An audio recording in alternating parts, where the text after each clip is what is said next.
மதச்சார்பின்மைனா என்ன அர்த்தம்? எந்த மதத்திற்கும் ஆதரவாகவோ எதிர்ப்பாக இருக்கக்கூடாது.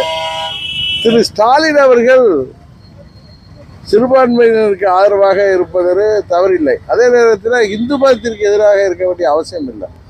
இப்ப அவர் எதிராக இருக்கிறாரு குற்றம் சாட்டுங்களா சார்? குற்றம் இல்லை, அவர் உண்மையை சொல்றாரு அவங்களுக்கு. ஆமா, அவரு தானே.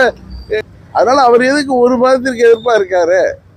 நான் மத நல்லிணக்கம் மதச்சார்பின்மைன்னா எல்லா மதத்துக்கும் பொதுவாக தானே இருக்கணும். அது இல்லாமல் ஒரு மதத்தை சாடுவது தவறு தானே. அதனாலதான் சொல்றேன். அவர் சொன்னதை நான் மதத்தை பற்றிலாம் பேசுறவில்லை.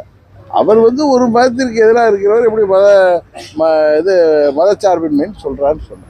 அதிமுக பிரிஞ்சு இருக்கு, ஒண்ணு கூட வாய்ப்பு இருக்கு. பழனிசாமி என்கிற சுயநல மனிதர் அவருடைய சுயநலம் போய் துரோக சிந்தனையெல்லாம் போய் திருந்தினால் அதுக்கு